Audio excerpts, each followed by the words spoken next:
Welcome to the Natural History Cupboard. Come on in.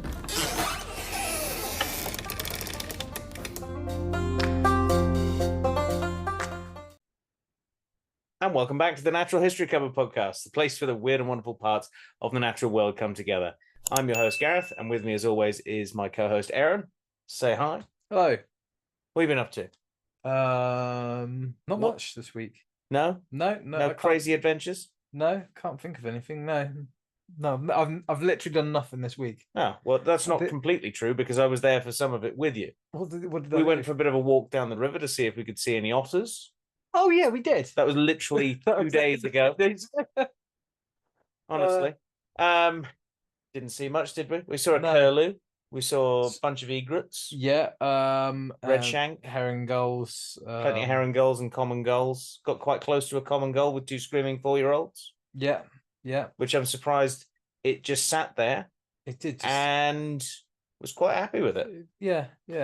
So yeah, that wasn't too bad. Didn't see any otters though. No, unfortunately not. But yeah, no, I've not. Other than that, I've not done much this week. It was the anniversary of my dad's passing, and then on Sunday we spread my granddad's ashes. So it's just been one of those weeks where I'm not really interested in doing much. That's fair enough.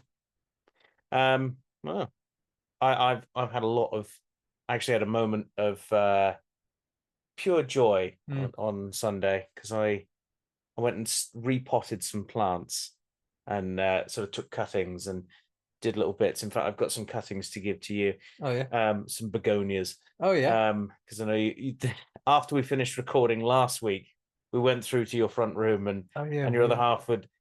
Well, they're just sort of falling apart in their hands because they're really good at snapping begonias. Yeah, they did that. She did take your advice though. And they just put them in water and hopefully you'll be getting a whole bunch of new ones from those. Because I can't stop getting them to grow at the moment. I'm really pleased with that. And I've got begonias on the go at the moment that have really done well. I've got a fern that I sort of bought really cheap because it was one of those reduced price because it had basically been crispified in a shop, and I end up doing that thing where you walk in and feeling sorry and going, well, I have to rescue that plant. Yeah. I think they rely on people doing that. A lot of shops going, well, if we just keep them a little bit half dead, people will rush in and buy them. Yeah, and so I bought the sympathy buy. But I mean, to be honest, if you to not to sound too tree huggerish here, but I think most of our viewers could probably sympathize that if you had a puppy, for instance, if the shop sold puppies and the puppies were half dead lying there, most people would go in and buy them to get them out of there and everything. And I kind of feel the same way with a plant. If I see it, I have to get in there and try and rescue it and do that. But I've been very plant week. That and starting to set up some of the fish tanks at work. Put some gravel in there the other day. Oh yeah. Put some gravel, just literally gravel. Oh, just gravel. Okay. Yeah. No fish, just gravel. Waiting to see what happened next. No, the water was kind of cloudy. Actually, I'll tell you what did happen. Yeah. Is this was some gravel that we'd used in a previous tank, but some similar fish are going to go into. And it'd been dry, like it had been cleaned and dried and put aside for a good couple of months. Right. We put the stuff in there, and lo and behold, 2 days later, one of the snails, like snail shells that we just thought was just snail shells, came back to life. There was a snail in it. It gone into like proper suspended animation. Yeah. Unbelievably tough creatures, snails. Like when it comes to not marine snails, aquatic snails, they'll just shut themselves down, seal themselves up, and it doesn't matter that this stuff had been cleaned and dried and everything. It just managed to power through the entire thing. They can do that, yeah. So for the moment, it's staying in there, but it's one of those ones. It has to earn its keep as a snail. So yeah. Before you know it, there'll be lots of little snails running around. Well, if we end up with a puffer fish, perhaps, then maybe not so much because they quite like snails. They will, yeah. They will. They'll eat those. I used to look after a pair of figure-8 pufferfish. And yeah, like they quite like them. Trying to use cleaner snails with it was a practice in futility. yeah, they're voracious little predators they are. But yeah, it's been most of my week. That and took students bird watching today. Oh yeah, on their first of 4 bird watching trips. Rarest thing that the Merlin app said was there was a northern loon. Oh yeah. Otherwise, a great loon, which is otherwise known as a northern diver, which I don't doubt that the app thinks it heard it, but I'm dubious as to whether it actually was there, and maybe it's just got confused because northern loon on my Merlin app. But I can't remember where I found it, but I will look it up and then I'll let you know. They do turn up in the southwest, but they're not all that common in general. So if it was, I said, look, you can record it, you can have it on there as your results, but you've got, if that turns out to actually be what was there, you've got the rarest find of the day.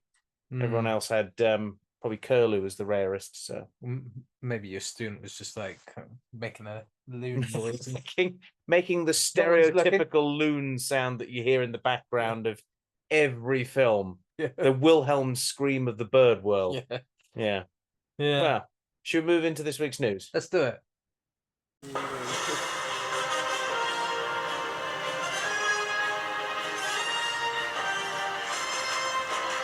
It's the news! Right, well, we're going to start things off this week. I have really good news from the Welsh government, actually. Yeah.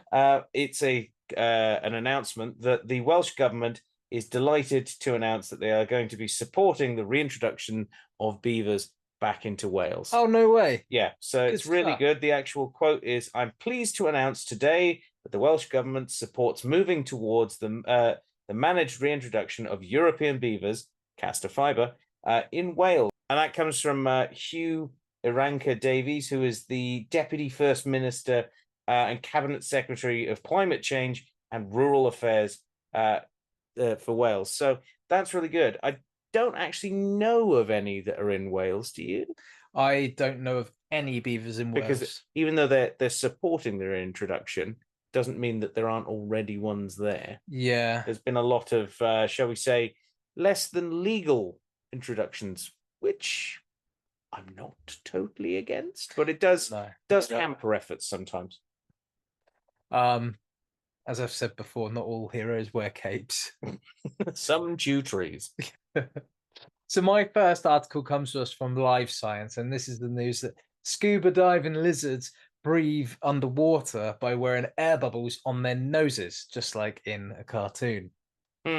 So in footage you have to see to believe, scientists have recorded for the first time how stream anoles, water anoles, and about 30 anole species in total actually escape predation, and it's pretty awesome. On diving, the anoles exhale and the resulting bubble surrounds their heads, trapped in place by the anoles water repellent skin. They can use the bubble to breathe underwater for roughly 8 minutes. Wow, that's pretty good. I never remember if it's pronounced anole or anole. I've heard people go with both. I tend to go with anole. I tend to go with anole too, so there we go. It's like a hole, Yeah. A mole, if they were combined into one word. Yeah. Because that would be aholes and emoles. Yeah, exactly. Yeah. So yeah, my next one comes from Cosmos, and it is the exciting news that the largest known population of ultra rare night parrots has been found. And night parrots are a species of parrot that are found in inland deserts in Australia. To most people, they wouldn't look anything different from, say, a budgie or a kakariki parrot or something. Yeah. But they are a really pretty species of parrot, and a lot of Australia's parrots have been heavily threatened by introduced predators like cats, dogs, foxes, all sorts of different things. But a team that has been studying in the area has said it has found evidence of at least 50 night parrots living in the, and I'm going to butcher this now, the Ngurupa Indigenous Protected Area.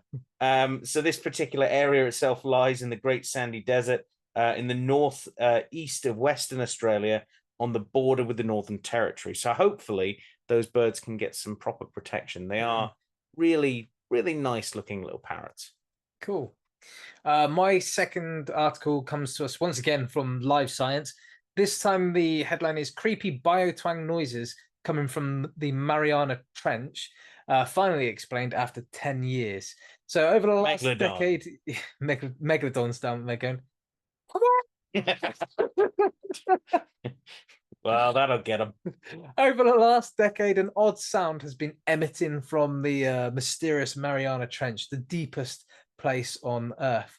The sound, broken into a low grumble and a high-pitched metallic ringing, has long been thought to be a baleen whale call of some kind, though none fit the bill. No known whales fit the bill. It's not that lone whale, that the loneliest whale on the planet one. No, it's not that one. No, it wasn't until AI software analyzed more than 200,000 hours of recordings that researchers were able to pin responsibility on bride's whales after recording 9 of them that had been spotted frequenting the Mariana Island chain. I was, interestingly enough, watching, before coming out this evening, Deadly 60, and they were watching bride's whales going in for bait balls of sardines and that off Baja. And I mean, Deadly 60, brilliant show. Doesn't matter that it's on kids' TV, because Steve Backshaw is just, he's amazing. I saw him doing a video with I think his name is Henry. It's a colossal is it a Nile crocodile? Colossal Nile crocodile. Nice. I think he's like 123 years old. Oof. This year. Wow. So my next one comes to us from the BBC, and it's Royal Navy sailors help save Caribbean turtles. This is the Royal Navy at its best, if you ask me. You don't always have to be blowing things up. You can be helping things out. A crew of a Royal Navy warship have released 6 rare turtles back into the wild after being washed up on UK shores. Does happen quite often. It does, especially after big storms. The juvenile turtles were swept away from the Caribbean or along the US East Coast by strong winds and the Atlantic currents, becoming cold-stunned in British waters, experts say. 4 loggerhead turtles were found along the Cornish and Devon coast, and another one rescued off Anglesey in Wales. Now, I suspect that one of those was the one that was found down in Stowe, or was it Appledore, a couple of months back, if you remember. I think we actually reported on this, that one of them was found, it basically handed into the local surf shop. Yeah. Poor little thing, only about that big, and basically cold stunned in pretty bad weather. So these ones have been fed up, rehabilitated, and now the Royal Navy have dropped them back off in the Azores. So good stuff. They've had a proper full-on trip back to their sort of home waters. We actually know someone who did that a few years ago. Yeah. I'll tell you about it afterwards, just in case they don't want it made public. So my final article for the Natural History Cupboard newsreel this week comes to us from WWF, which is the pandas that are infamous for giving other pandas steel chair shots and putting them through tables. It would make pandas more interesting in my mind. Wearing bling-like belts as well. Anyway, the headline is Europe weakens wolf protection in major blow to science and biodiversity. It's really unfortunate to have to report on this, really, because a lot of the time the EU is actually far more advanced with their wildlife care than we are in Britain, I think. Especially after last week, we literally had a video, which I didn't watch it whilst we were obviously recording, but seeing that and editing it in, my God, that was stunning. Yeah, the Apennine wolf, where my friend Lucas was camping, that we had up behind us. A really nice bit of footage. Yeah. Unfortunately, this week's not as good news. So whilst as I say, I'm often an advocate for the EU, it's not perfect. And I think we can mark September 25th, 2024 as a particular low point in the EU's relationship with nature, because it was on this day that a majority of member states foolishly, erroneously, stupidly, and short-sightedly voted to downgrade the protections offered to wolves in Europe under the Berne Convention. This effectively opens the door to culling in vengeance of livestock predation, and is absolutely not what the EU has stood for with regards to safeguarding nature in the past. I dare say this has actually got a lot to do with Germany shifting its stance with regard to wolves. But yeah, all of the member states who were voting for this should be thoroughly and absolutely ashamed of themselves. It's unscientific and the sort of Stone Age leap backward that you'd expect from someone like Donald Trump. Yeah, very true. Right, well, moving into our main article for this week. So we've ended the sort of shorter news articles there with bad news. Yeah. I have good news. Yay! Quite good news. So today, in fact, literally today of recording, which it's Monday the 30th, is the literal last day of coal power in the UK. Yeah. After 142 years, Britain's last coal-fired power plant is shutting down. That is genuinely, and I didn't see that on the news earlier today, and it's absolutely stunning.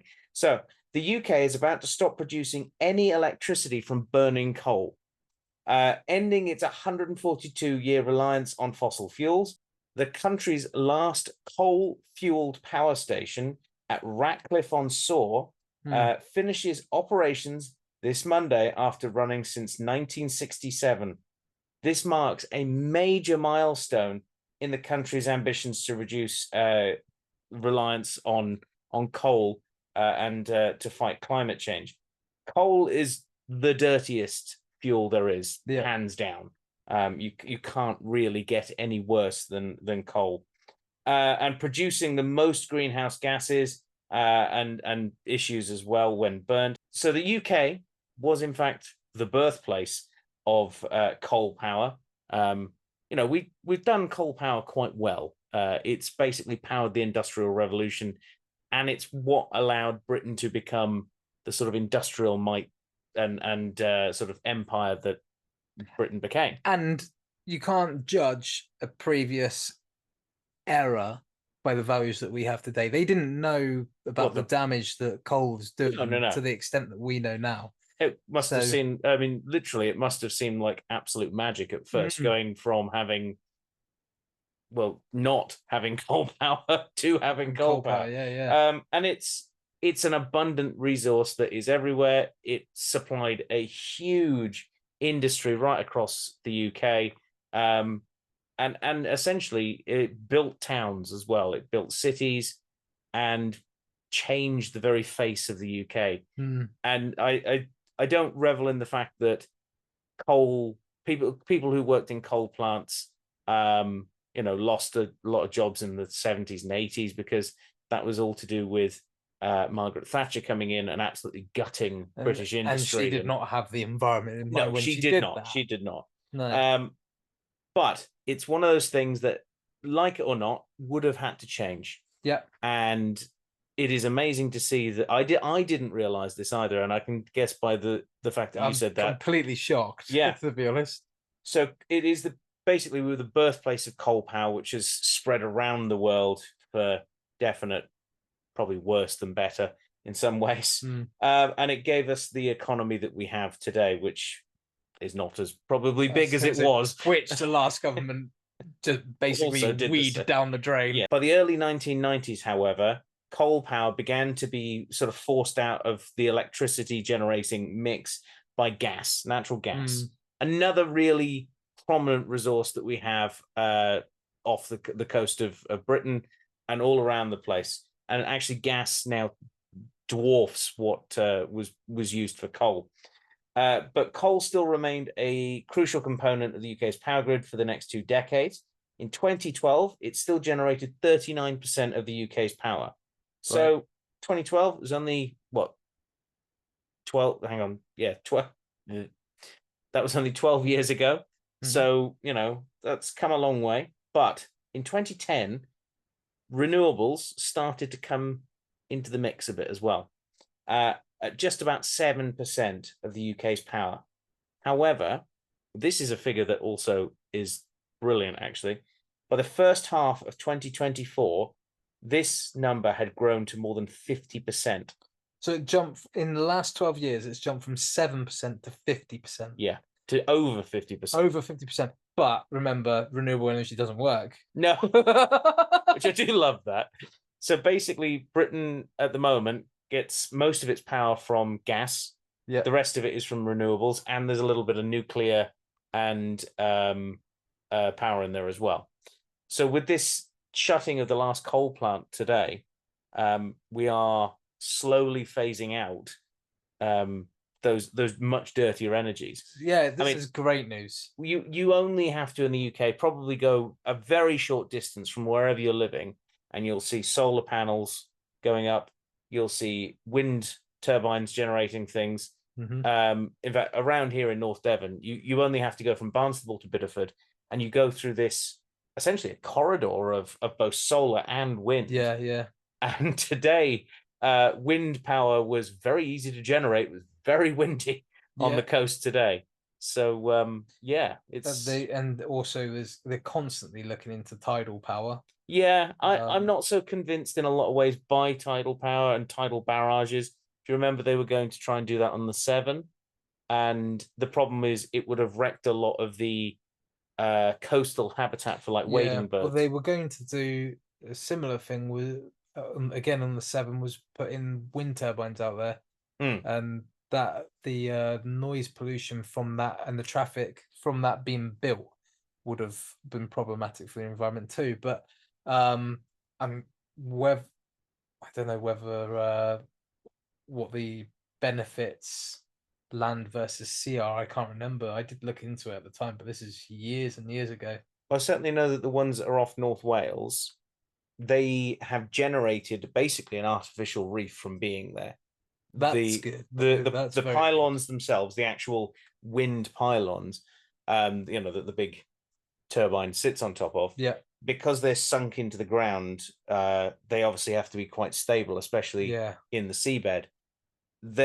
Everything around that has created a miniature habitat. The area where they are is in very similar to the Severn, coming out from Liverpool and North Wales. Yep. It's a very flat, tidal, mud floored area. Now, this is what you can see from Formby Beach as you look out. Yeah. Muddy sea bottoms are still an important ecosystem. Yeah. But by creating an island of like habitat that then sticks in and around these areas, you've got fish coming in, you've got seals, you've got then other animals moving in and around those, and it's created this miniature habitat around those as well. So I mean, I think they create just as much habitat as they probably degrade initially with the way that sounds is that actually it might overbalance it the other way actually, and build more habitat. So yeah, I mean, or at least replace. At the end of the day, though, that is not as bad a thing that could be happening. That's not as bad as it. At the end of the day, I would still rather be arguing, okay, do we need to make sure that we're having not as many artificial reefs, as opposed to that coal plant which has been digging holes in the side of a mountain and burning it is creating huge amounts of smoke. There's not really any benefit to any wildlife from that. None. No. There's literally none. You're quite right, and I do agree with you there. So today marks a very interesting day in the UK's reliance on fossil fuels. Well, I don't know what I'm shocked more about, because I've not really followed it that closely. Because usually when you follow that type of thing, it's often just quite dark and miserable, and but the dual fact that we are now on over 50% renewable energy power in the country, if anyone tells you, or if you see it online, that the never renewable works. energy doesn't work, look at the wind turbines, they're never turned on, is what we hear about in North Devon all the bloody time. Tell them to shut up and give them that statistic. Yeah. And the fact that we're closing down the last coal plant, it kind of feels like, you know, we're approaching that time where Anakin finally wakes up and throws the Emperor down the chasm. You know, the ding dong, the witch is dead. Yeah, that kind of moment. Yeah, that's pretty cool. That's good news. There you go. Finish it on good news. Yeah. Right, let's move into your creature feature then, shall we? Yeah, let's do it. It's the creature feature. Right, well, we're into this week's creature feature. Aaron, what are we looking at? Well, Gareth, we find ourselves transported to a warm, late summer dawn in the desert expanse of the southwestern United States and northwestern Mexico to an arid, unforgiving habitat of mostly sandy slopes. Cool. And tonight, we're following sidewinders, specifically the horned sidewinder. Nice. The sun is rising over the sea like dunescape, and with the nighttime hunt well and truly over, the female that we're watching makes her way along the slopes of her 1 hectare sized territory to her burrow. Nice. And we can find this on the side of a tall dune. So she enters in through her through the entrance to the burrow into a nice warm little home. Now, this burrow is not a nasty, dirty, wet hole filled with the ends of worms and an oozy smell, and yet still, it's this one for Drew, I suppose. It's a hole that a well-to-do hobbit would be rather uncomfortable in, for it is a hole that is dry, bare, sandy, and has nothing within it to sit down on. Also, not hobbit-sized. Not hobbit-sized, no. In fact, this burrow once belonged to some sort of desert-dwelling mammal that no doubt our female would have tuckered on at one point. Anyway, upon entering the burrow, she blocks the entrance, sheltering her from predation herself, and also, to an extent, from the elements. It also helps to maintain a constant temperature in their day and night, which is good. It's a feature that is of particular importance this morning, because over the course of the next 2.5 hours, our female is going to be becoming a mother again. So a moment of joyous revelation for her, I'm sure. Now, following a 2-year drop in prey species populations, and it's not a particularly good time, this year has been a year of bounty and plenty. So she's in good condition this year, good health for an old horned sidewinder. Nevertheless, at this age, she has reached her life expectancy, and with 2 hard years preceding this pregnancy, it's extremely likely that this second litter of her life will actually be her last. So we just stop right there for a moment, because I did indeed say the words pregnancy and litters there, relating to a snake. And I did so for good reason, because sidewinders, like most of their viper relations, are of ovoviviparous. Got it out a second time. I always have trouble with that word. It's funny you mentioned that. It's literally what I was writing a lesson on. Was vivipary, ovovipary, and ovovipary, vivipary, ovipary, and ovovivipary. Yeah. I got it out there in the end as well. It took me a second. It's a difficult word to remember. I'll put it up on the on the video here. Screen. And you have a go at home at pronouncing it. So you can do it in Scrabble. I think you might win. Yeah. Oh, that would be a good word. But you can only have 7, can't you? So you have to be very. You're gonna have to be very. You can only have 7 tiles, so you got to be very clever. Like, shows how much I played Scrabble. I can't even remember those. Scrabble's a pretty good game. But yeah. Actually, whilst we're on the subject of words and complicated words, we may as well say a little bit about this one.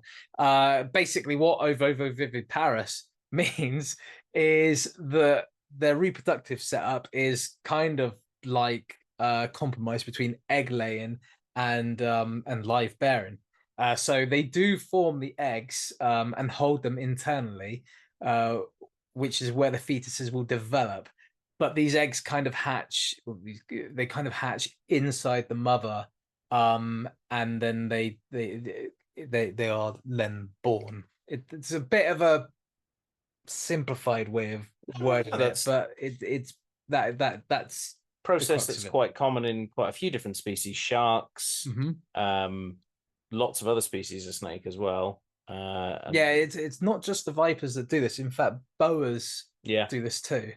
So yeah, and also what's interesting about that is boas are quite a primitive kind of group of snakes, whereas vipers are much more advanced, actually. I prefer the term basal and derived.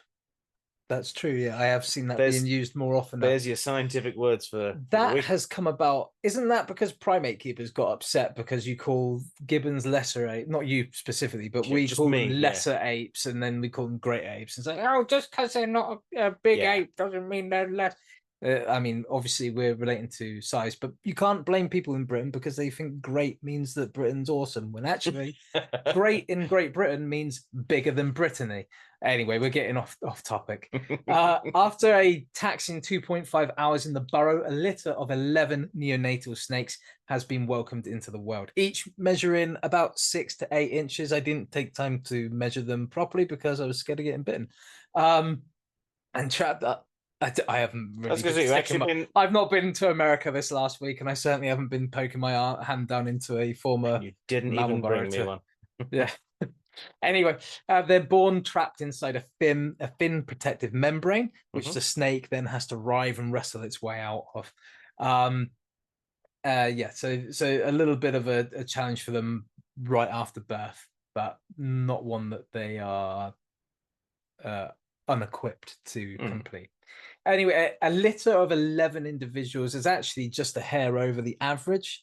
The average litter size is about 10, I think, but you can find litters often number between 5 and 18 neonates, but I think only like 5 to 8, or is it 4 to 8 tend to survive.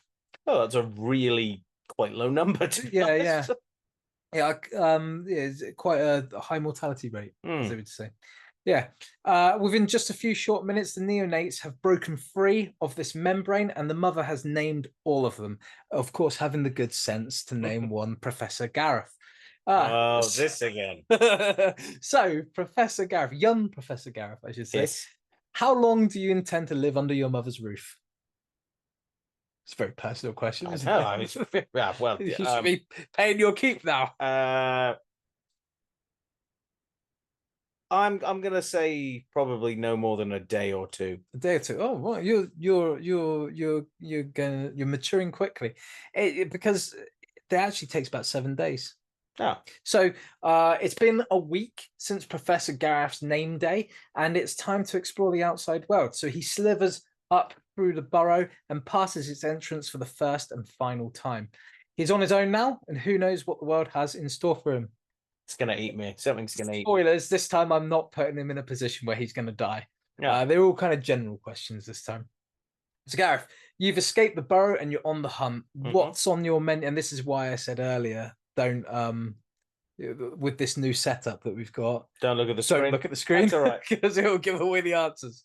Well, I'm sort of conveniently looking away from the screen at most points. Good stuff. But for our YouTube viewers, there is now a very large screen in front of us on the wall, which is where Aaron is reading his script from. Yeah, so you might see my eyes dart up because I'm getting used to the new layout. But the question is, I will look away from the screen. In fact, you know what? I'm gonna do this. Oh, you're a good sportsman. Literally no way of me seeing what's on that screen now. The question to you, Gareth, is what is your menu looking like? I'm assuming I'm probably going to be eating things like probably small insects to like very small lizards or frogs or something like that. Well, that's not a bad go, actually. So horned sidewinders are generally known for predating upon the smaller species of reptiles, birds, and mammals in their range. However, there are several factors to consider before we know what prey Gareth is likely to select. Well, it's 6 inches long. I'm not going to be eating any birds. I'm not going to be eating too much, no. So younger specimens like Gareth typically favour young lizards, but as Gareth grows, his hunting habits will change. So during the hotter times of the year, when you are nocturnal, because you'll change, Gareth's diet will consist of mostly mammals, small mammals. But during the colder months, his more diurnal habits will see him opt for lizards. In fact, the average life of a sidewinder, throughout that, lizards will take up about 50% of your diet, and then 40% of your diet is mammals. So yeah, we do know quite a bit about the makeup of their diet. So here's a kind of brief run through of the species that may be unlucky enough to come across the professor on the prowl. So you've got banded geckos, Botter's pocket gopher, cactus wren, Colorado desert fringe toad lizard, desert pocket mouse, glossy snakes, house mouse, house sparrow, kangaroo rats, which is actually one that features on their diet quite a bit. Lark sparrow, Sonoran shovel-nosed snakes, western ground snakes, western whiptail, western zebra-tailed lizards. All of these would be what you would be after over the course of your life. Yeah. But as a youngster, you'll be going for smaller lizards. Very, very small. And I think when you do first go out on the hunt, I think beetles feature on your diet too. Yeah, I can't imagine a newly hatched snake is eating anything over the size of a large beetle or something, or a very, very small lizard. Yeah. Now, what do you think the typical hunt looks like for you? It's basically going to be, now this is the thing, is I don't know a huge amount about sidewinders. Oh, that's cool. I like it when we're doing something that I'm aware of them, but I'm not massively aware of them. I would imagine, like most vipers, I'm going to sit there and wait for my food to come to me, sort of disguise myself a little bit, maybe shuffle into the sand a tiny bit, and then just sort of sit there, possibly with my tail flicking around to sort of attract stuff to where I am before striking out and grabbing it. Yeah, that's actually a pretty good go at it. So it's probably time to mention venom as well. So I will do, obviously, because that's something I'm into. Although I will say, sidewinder venom is not as interesting as a lot of other venoms. Yeah, it's not as powerful.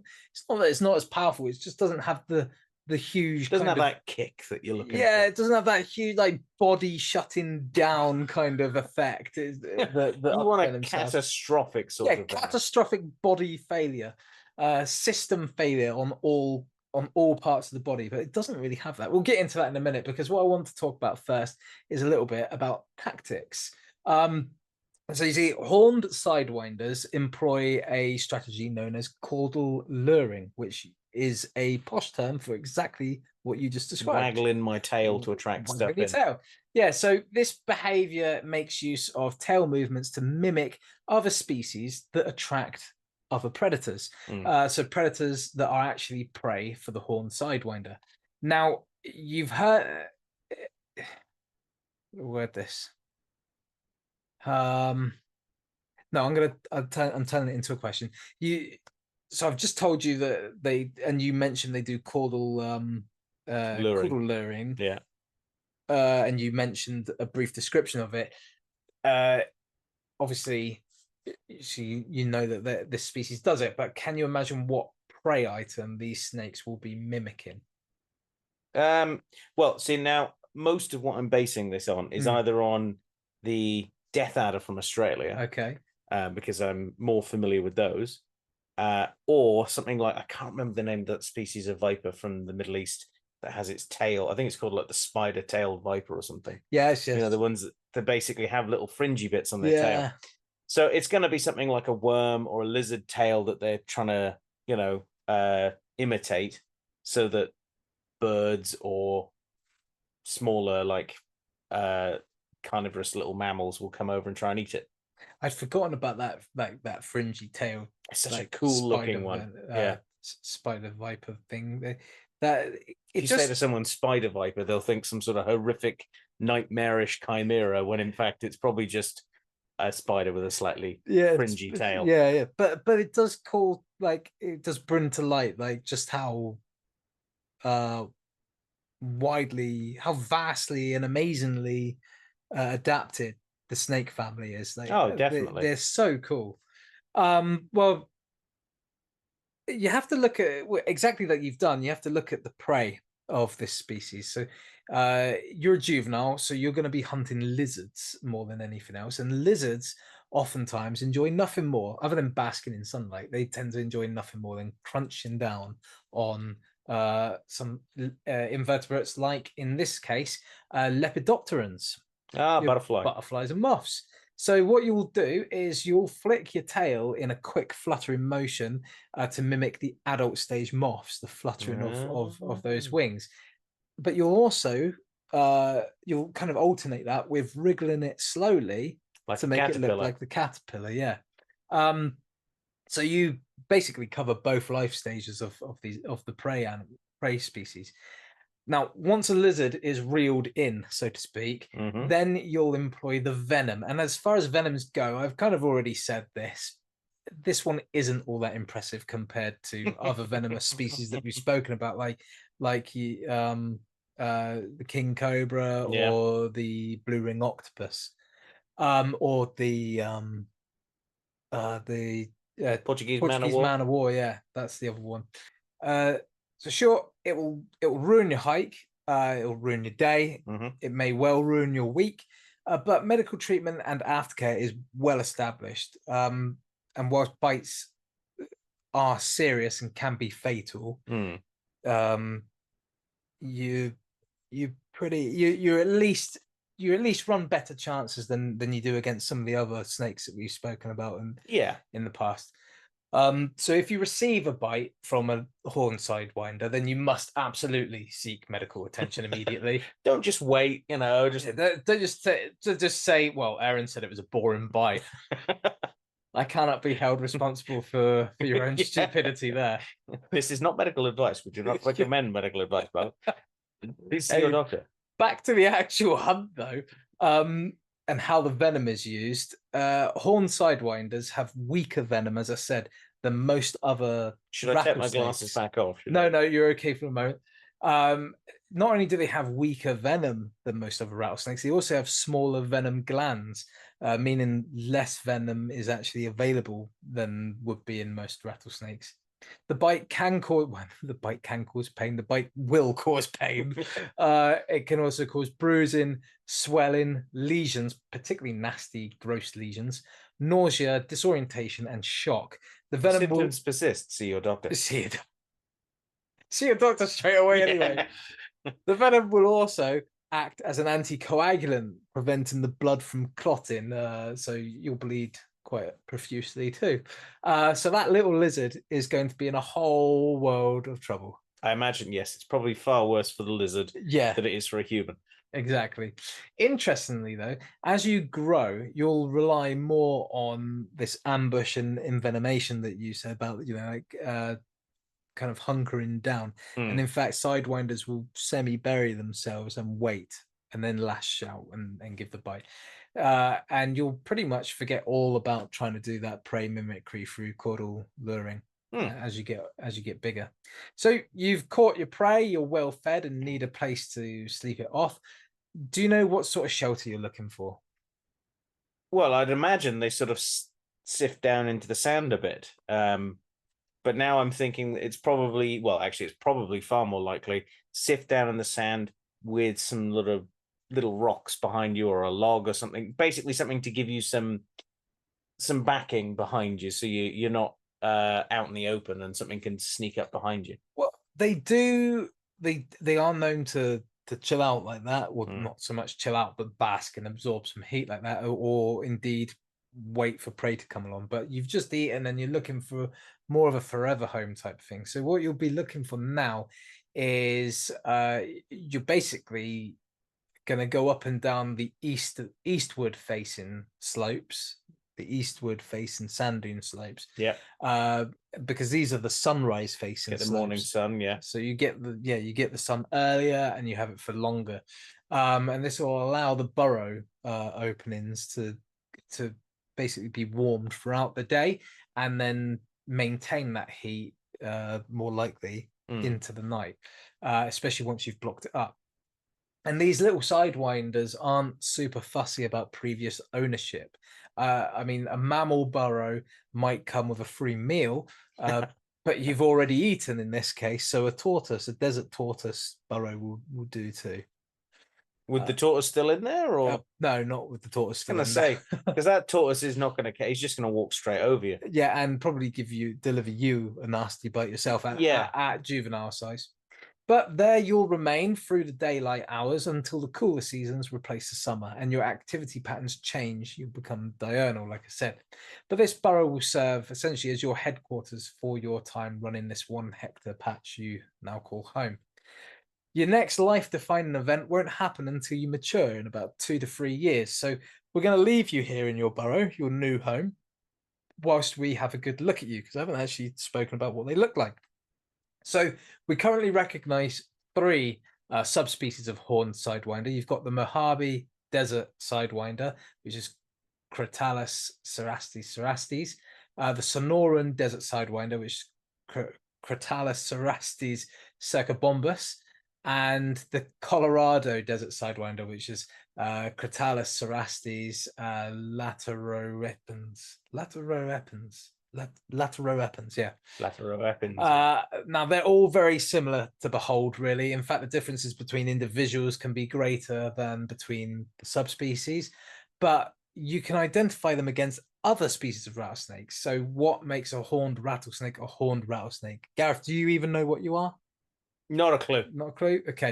Well, for the sake of this part, we have got our slivery little colleague here, corn snake. Because there's probably going to be a few differences to the I've even forgotten what snake I'm talking about now, the horned sidewinder as opposed to the corn snake, which I'm holding here. So the first thing to appreciate on a horned sidewinder is on the head, the business end of the snake, you have a pair of horns, 1 over each eye.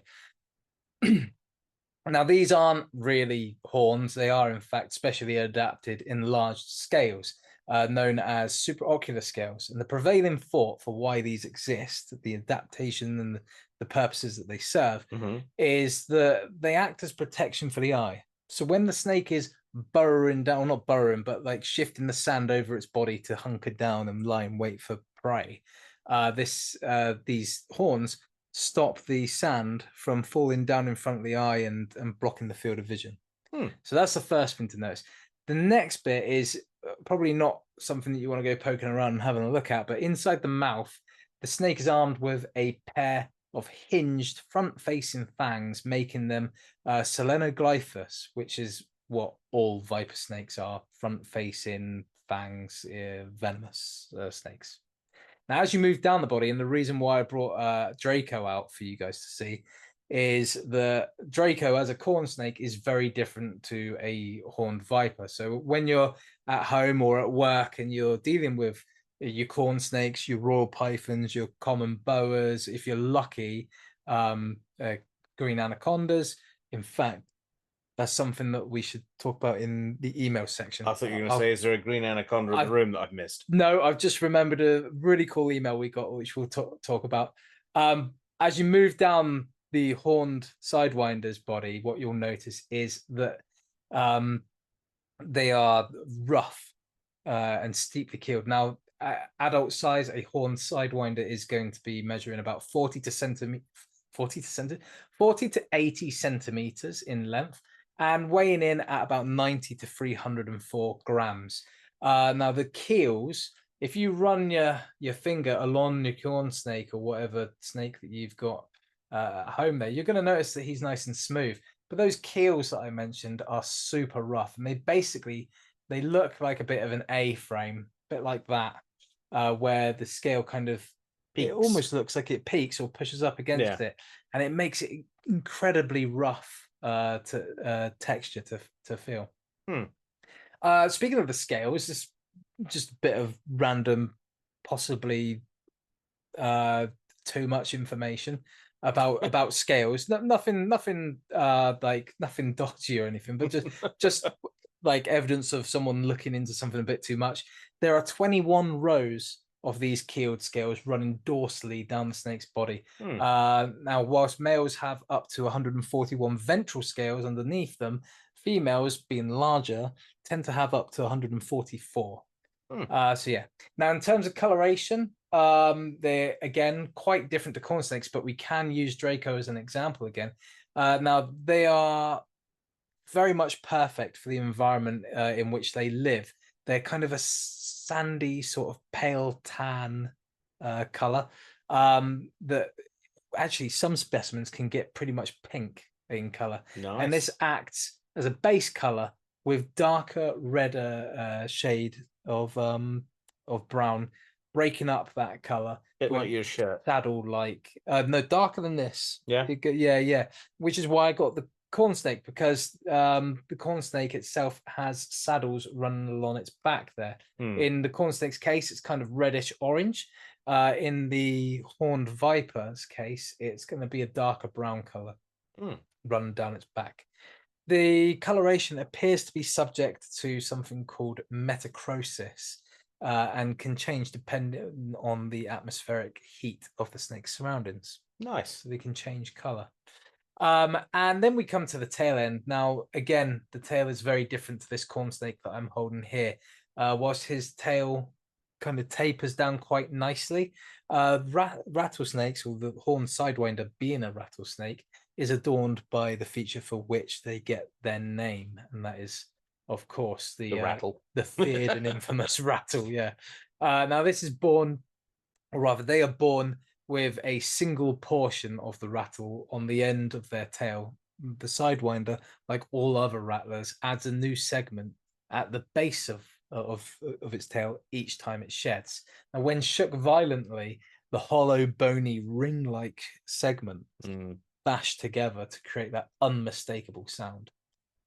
Anyway, that took long enough to describe horned rattlesnakes. Especially with having a guest host here to demonstrate. You can hold him if you'd like. It's no horned rattlesnake, but you know, it'll do. As much as I like horned rattlesnakes, I would not be holding one. Off the microphone, please. It's going to go badly, isn't it? It's we're still kind of handling him and working on him, but sometimes he calms down, and other times he just won't stop moving. Whereas my previous corn snake, Briarg, would just sit still, curled up on my lap. He's a youngster. But he'll get there. He'll get there. At the moment, until the next shed, I don't tend to measure them. I measure their sheds just to not disturb them unnecessarily. He's a bootlace at the moment. Yeah, he's about 111 centimeters at the moment, or he was at the last shed. He's a bit bigger now. But anyway, 2 years have passed since we left Gareth in his burrow there. We're now in April, and Gareth is now a mature specimen. So Gareth's feeding far more regularly now, and it's not just because it's hotter now than it was when we left him, but it's also because it's breeding season. And so a lot of energy now is going to be spent in the search for mates and the competition to win them. He'll do this by basically navigating his territory in straight lines to increase the chance of running across a female. And in a day, his search could see him wander up to 185.4 meters. So yeah, and as I said, it is hot. The sand is hot too. It's scorchingly so. So their method of locomotion may seem a little bit odd compared to other snakes, but it serves multiple purposes. Do they go side on?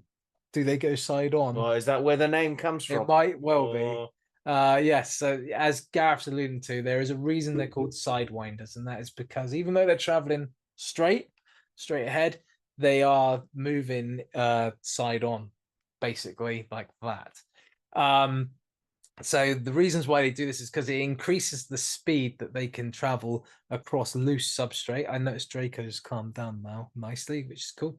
So loose substrate can be a real problem for snakes, but this sidewinding ability allows them to not only go over loose sand quickly, but also go up sand dunes incredibly quickly. It also saves a lot of energy in doing that over loose substrate. And it also keeps these snakes cool by limiting the contact that their body has with the floor as much as possible. Typically, what sidewinding involves is the snake throwing its body into an S shape and launching the body headfirst, obviously, forward in a series of loops. The impression that's left on the floor isn't actually S-shaped, it's more J-shaped. And if you're looking at sidewinder tracks when they've been sidewinding, if you imagine you're looking at little J's in the floor, the tip of the hook of the J, so I don't know if that's going to appear as a J, but if you imagine it is this bit, that's what denotes the direction of travel. Okay. And yeah, they are pretty fast. They can reach speeds of 18 kilometers an hour, I think it is. That's pretty good. Yeah. For a snake. So during the mating season, the professor will be constantly on the move throughout his territory and even into new ones, and this can bring him into conflict with others of his kind.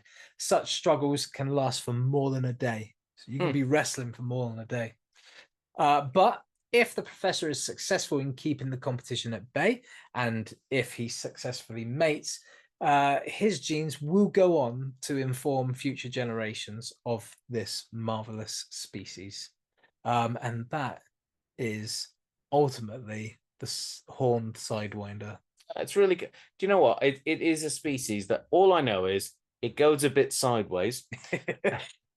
Like every, I think it's a perfect metaphor for things. You know, it's a snake that goes just a bit sideways. But yeah, to be honest, this is really bad, actually. I was partly in my head thinking they were African.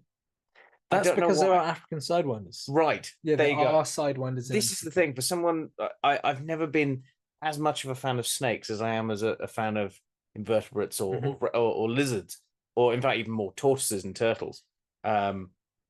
But yeah, snakes always didn't feature as highly, and ones like that didn't feature as highly as some of the others. But that was really good. I've always been a definite fan of like the vipers as well. Vipers are really cool. In fact, we should do the death adder at some point. I do like the death adder. Death adders are good. I've sat very close to a death adder once. Yeah, yeah. I should let you handle death adder. I think that'd be a good Halloween species. It would be, yeah, it would be actually. Am I the only one who's covered any snakes at the moment? I think yes, you are currently all snakes. In fact, you have currently done all venomous creatures. Apart from corn snake, which is not venomous, but yeah, no, you've done Portuguese man of war. It's a shame that I did the corn snake first because we didn't have a corn snake in the cupboard at the time. This is true. This is very true. But I am going to do royal python at some point. I know that's on my list. That's not venomous. Have to see if we can get a royal python in for that. I think that would be really good if I could have a royal python for the night. I'm sure I know someone who will let me babysit their snake for them. Yeah, but yeah, I think more stuff about snakes the better, because far too many people are afraid of them for no particular reason. Those I could see people being cautious of for the simple reason that they are venomous. But I think you've got bigger problems to worry about if you're in the middle of the Mojave Desert or the Sonoran Desert.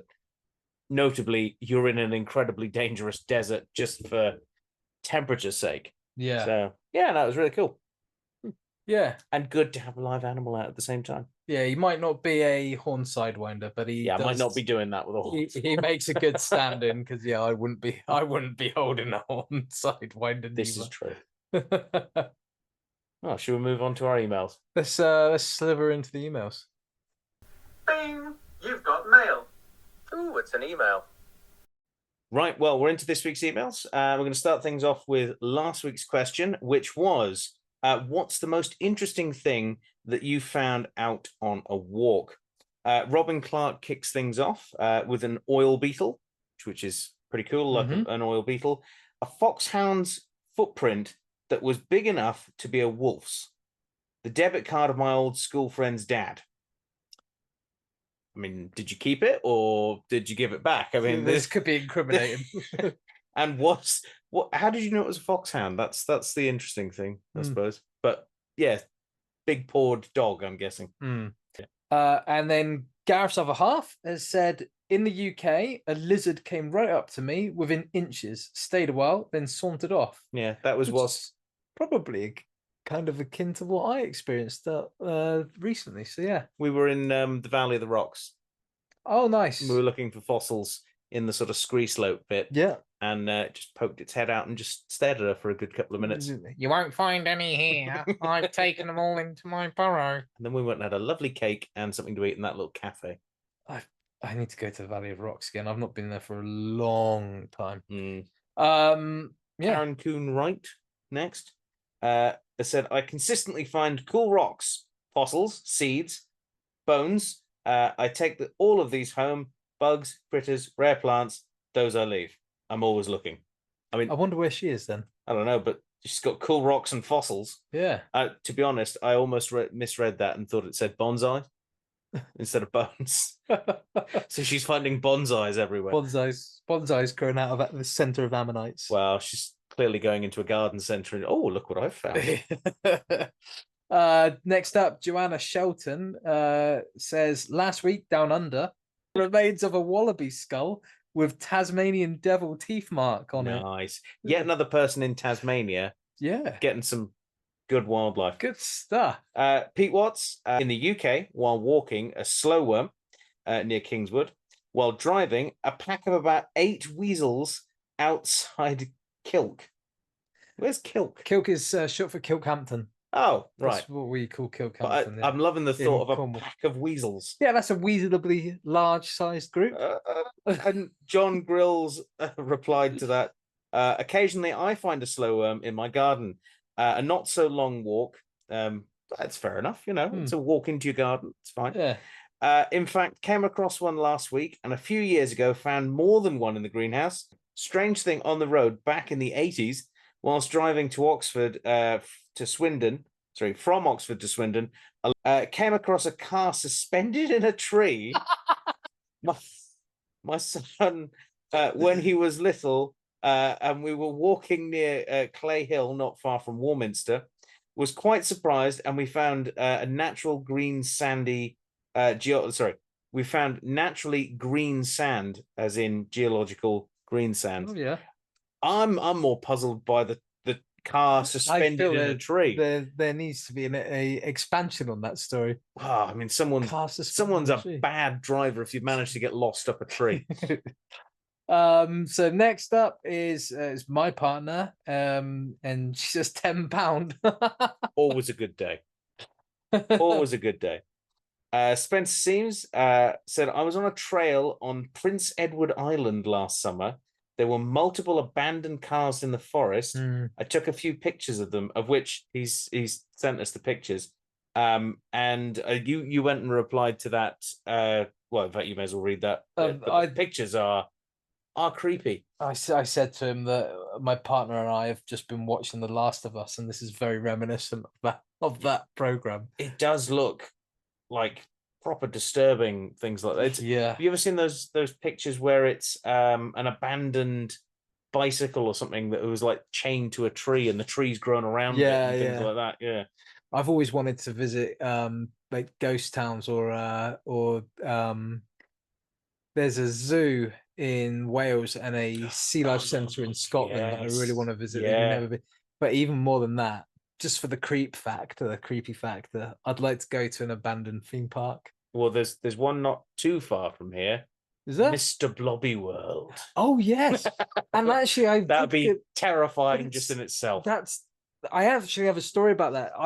You've been to Mr. Blobby World? Yes. Oh, God. When I was a kid, you might actually know it as Cricket St Thomas. Yeah, it's an old zoo. Yeah. It had a jaguar there that impacted me. I went there with my mum and dad and seen the jaguar there. I remember there was a stream that created a little babbling brook type stream that created like a little waterfall quite close to where the jaguar enclosure was. And seeing that jaguar has stayed with me, and I never get to talk about it because no one ever remembers Cricket St Thomas. Yeah, no, I vaguely remember it. Mr. Blobbyland or Blobby World was there. And one day, me and my mates used to go when we were teens. Well, when we just started driving, and in our early 20s, we used to go to Longley every year, and Mm. I said, well, let's try going cricket St Thomas. Didn't bother because the internet was still quite new, so I didn't bother like checking on the internet. I followed the directions on the sat nav to the postcode where cricket St Thomas was. Nothing there. And it's not there. I couldn't find it anywhere. And then it was at that point I finally used the internet and realized it had been closed. And then later on in my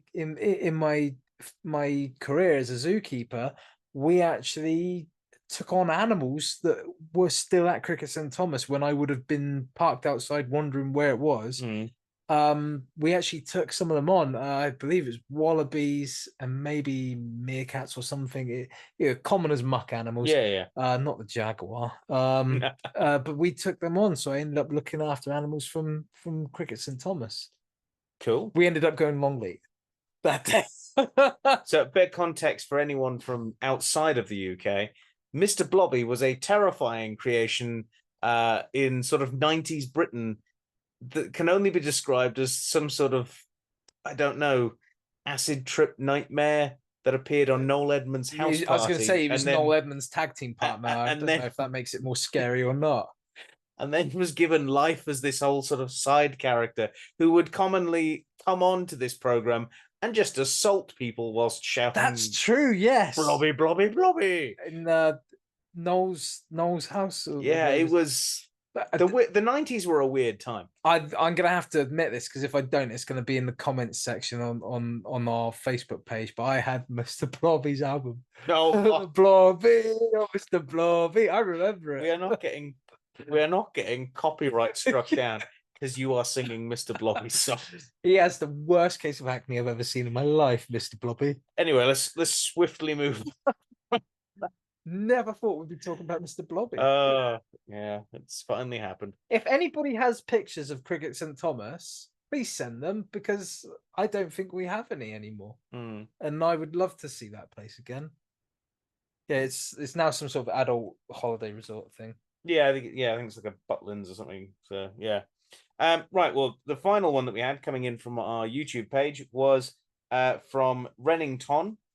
Most interesting thing found on a walk. Actually, just before leaving Devon for university, I went into a woodland, didn't find Mr. Blobby, and spotted 2 kingfishers making their way downstream. I don't know why in my head I was making my way downtown. So anyway, that was last week's questions before we lose our minds. Imagine going through the woods. Imagine if I got on a car to no, I do not want to. That's a horrific thing. Ran into Mr. Blobby. So this week's question is going to be, what is your favorite desert species? Based on the fact that we're doing the horned sidewinder. Aaron, what's your favorite desert species? I'm gonna say I say this, but I reserve the right to change my mind by next week when we cover this again. But I think sandcats might be up there. Oh, I do like a sandcat. They are pretty cool. They're fun. Yeah. I'm gonna go with this. I'm gonna tie it into this week's episode. I'm quite partial to a death adder. Also very partial to sandcats. But I'm gonna say thorny devil. Thorny devil is a good one. Yeah. Awesome little reptile, an animal that I would love to see in the wild and get up close to, and is in a way kind of a shame that they're not a captive reptile, but their diet is so hard to replicate by having just ants. It's not a feasible species to keep. I like how they drink. Yeah, I'll just stand in this puddle and absorb the water. You did a creature feature on them. Yeah, that was our Halloween episode from last year, actually. Yeah, it was. Which is coming up soon, actually, our Halloween special. So stay tuned for that one. That will be interesting. We have a guest lined up for that. It's going to be a fun one. Yeah.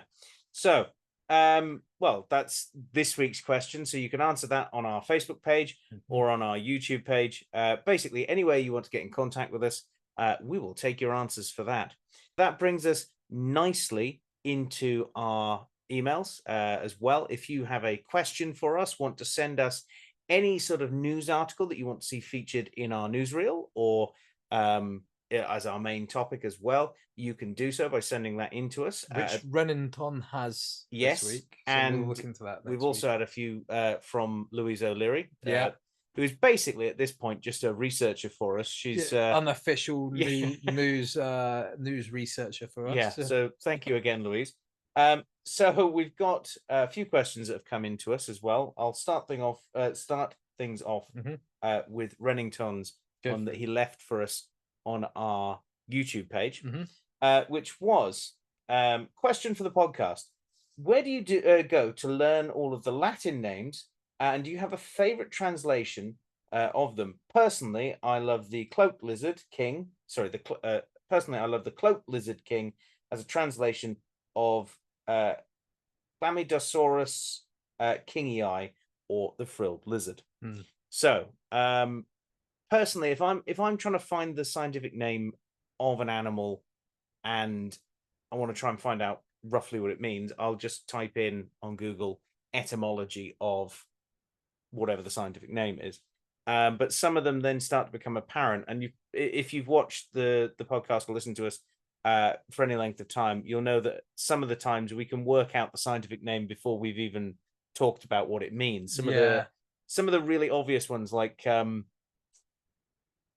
golden eagle, which is, what was it? Aquila cristatus, which is golden eagle. Yeah. Which is just very boring, but also quite fun. So some of them you start to pick up where they are, and this is something I actually go over with my students as well. The more you start to understand scientific names, the more you start to pick up those bits of Latin and Greek, and then start seeing where they overlap into other bits of words that you use on a daily basis. Yeah. And you start to see where they come from, and then where they blend into other ones. And then occasionally you end up going down rabbit holes when you look at the fact that Greek and Latin have exactly the same words sometimes, but mean totally different things. So brachy in Greek means arm, as in to brachiate, to move with your swinging through the trees with your arms, or brachiosaurus, meaning arm lizard. Whereas brachy in Latin means short. So brachycephalic dogs, like a pug, has a short snout. So you end up with it being spelt the same and looking the same, and then going, hang on, there's two completely different translations here. And you end up down this weird rabbit hole where you end up like Gandalf, poring over different books and texts and trying to figure out what's going on there. So it can pull you down a rabbit hole, especially if you get really obsessed by it, like I do. I don't have like a place where I go to seek them out. It's just if there's an animal I'm interested in, like tigers, or if I'm looking something up for the creature features, like this week's horn sidewinder, I look at them then, mainly because, like, I mean, you guys probably wouldn't suffer or miss out if I didn't include the scientific name. I just include them in the creature features, partly because they usually denote something about the animal or about the nature of its discovery, or what someone at some point found interesting about them, and partly because I find them a little bit of fun. Personally, my favorite ones are the ones that kind of do away with the Latin part and just have ancient Greek bits. We've done a few of those which are just completely ancient Greek. That's because of my own bias for the Greek myths. I love the Greek myths, best stories. Apart from Star Wars and Tolkien, pretty much the top. Then ancient Greek myths, and then, funnily enough, actually, the other ones that I like. So I like the ones that are in ancient Greek. I like the ones that feature ancient Greek creatures, like or characters, like Medusa, like Hades or Medusa Ceratops. I like the ones that feature characters I like there's several insects named after Darth Vader. In their scientific names. And to a lesser extent, the Viking ones like Loki Ceratops and stuff like that. I like the quick. Oh, I also like the funny ones. Yeah, the funny ones I like, but bison, gorilla. Yeah, like repetitive ones are quite funny, even if they are a little bit lame. But yeah, once you start like seeing the patterns that appear there, you start realizing that they're everywhere, and everyone thinks, "Oh, I don't understand Latin or Greek or anything like that." But you do. You just don't know it. You just don't know it because you're using it in different contexts. So yeah, no, I think it's one of those things that ultimately makes everything a bit more fascinating. I like it when we ask each other what they mean. Yeah, because it challenges you to use part of your brain that you don't often get to exercise, especially since leaving zoos. Yeah. Aaron, I believe you've got some questions as well. Yeah, a couple of emails actually have come in. So you can also send those in, not just on our Facebook page, but also to our email address, which is thenathistorykcupboard@gmail.com. And that's where I think these ones have come into, have they? They are, yeah. So the first one, it's actually two from Jen Greenhall, but I'm going to merge them into one because she's actually she kind of has saved herself, shall we say. So I've not asked permission to share these. I just thought it was funny to do so. So Jen says, hello there. Oh no, sorry.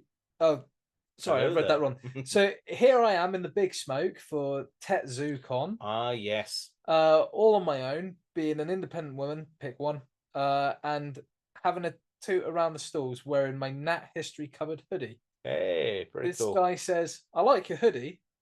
There's a perfect opportunity to share the love. And I said, thanks. What a muppet, she says. Oh, wow. That's her words, not mine. What a muppet.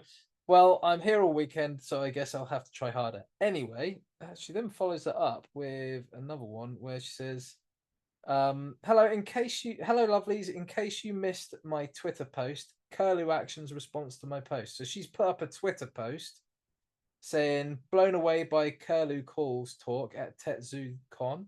The cold light of statistics about a bird I love was truly shocking. And then she's tagged us, asking us if we'll do a creature feature, to which I think we could do the Curlew, yeah. Curlew Action has said, drop us a line. So thank you for that. You have redeemed duck there, wasn't You've it? redeemed yourself. yeah, that was an Ida. Yeah, so moving on, the next one comes to say, I love this email. Not that I don't love other people's emails, but I mean, I'm grateful for all the emails we get in, and I quite like reading them off, which is why I tend to hog the emails. But this one comes to us from someone who's not written into us before, and I'm really grateful for this because it clears up a discussion we were having a week or so ago. So this one comes to us from Kieran Neal, and he says, hello all, my name is Kieran, and I am a reptile keeper at Paynton Zoo. Oh, not too far from here. No, as well as a regular listener of the Natural History Cupboard podcast. Good to know that we're making waves in the reptile. I did say to him, I'm really glad to hear there's other zookeepers listening. Yeah. So he says, in response to your question in the latest podcast about the crocodile swamp, I can confirm that it does still house some very cool animals, which hopefully will be going back on display next year. Oh, good. I do want to point out, I did get permission from him to read this out because sometimes zoos can be a little bit like funny about press releases and things. For good reason. We don't want to misrepresent anyone, so I am reading this out word for word with his permission. Currently, the swamp houses a female Cuban crocodile. So that's, we're talking about Latin names. That's Crocodilus rhombifer. A female false gharial, which is Tomastoma schlegali. I think I'm pronouncing that right. A male mangrove monitor lizard, which I'm really keen to see, Varanus indicus, and a female reticulated python, Malaeopython reticulus. No, do they not have the salty anymore? Doesn't sound like it. Ah. These animals are joined by at least 2,000 Malawi cichlids and free roaming frogs. Yes, I do remember that. I did too, there was free roaming frogs in that, and I do remember the cichlids as well because they were in the same enclosure as the salty. So. He continues, hopefully we will be introducing some new animals to the swamp, which are yet to be confirmed, but will be in keeping with the aquatic/semi-aquatic theme of the building. In terms of previous inhabitants, this made me very happy that I wasn't going mad. The swamp has previously been home to common boas, Burmese pythons, African rock pythons, alligator snapping turtles, mata, Komodo dragons, which I was sure I'd seen before. I don't remember seeing those there. Saltwater crocodile. Do you remember seeing that? Philippine crocodiles, West African dwarf crocodiles, Nile crocodiles, pacu, common Plectostomus catfish. And also those huge giant water lilies, which was one of my favorite bits of seeing those giant water lilies. He says, hopefully this is all interesting. Sorry, hopefully this is all helpful / interesting. And if you have any further questions, feel free to ask. All the information within is fine for people to know. We just can't make any promises on when the swamp will be open or what will be in it when it does eventually open yet. Funding is currently going well and hopefully will continue to increase so that we can open the exhibit soon. And then he ends it with the paragraph that made me over the moon. He said, "You are right. We used to keep anaconda, both yellows and greens. But these were kept in the reptile tropics until inevitably they outgrew their enclosures and were moved on. The old green anaconda enclosure is now home to Cayman lizards and yellow-headed turtles. Many thanks." So thank you very, very much, Kieran, for getting in contact to clear up what is actually in the swamp and what was in the swamp. Also for like just reassuring me that I'm not going mad, that there were Komodos, there were salties, and there were both species of anaconda. So that was definitely that was it. Yeah, that was it. So that is all the emails for this week. If you have any emails or any news articles that you want to send in, remember you can do so on our Facebook page and any of our usual social media where you can send that in. Our email address is thenathistorykcupboard@gmail.com. But you can also get in contact with us in another way, which is through our Patreon, which Aaron's going to tell us about now. That's right, dude. Every week, we like to give a little love back by shouting out the names of our wonderful Patreon supporters. Now, these are the cupboard dwellers who are kind enough to support us through a monetary contribution, for which we are grateful beyond words.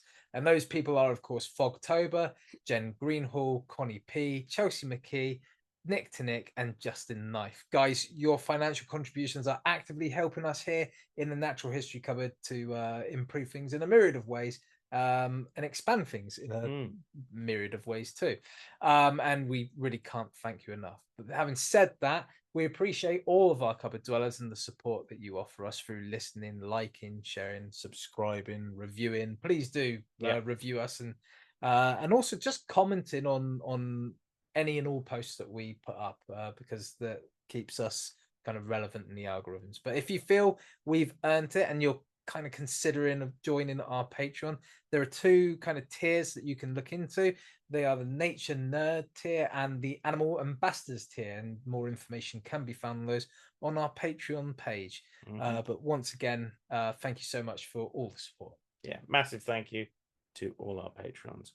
And like Aaron said, there are a multitude of ways that you can get in contact with us and help us out that don't require any money, is by liking, subscribing, commenting, giving us any kind of comment, actually, good or bad, preferably good, on any sort of podcasting service that you are listening to us on.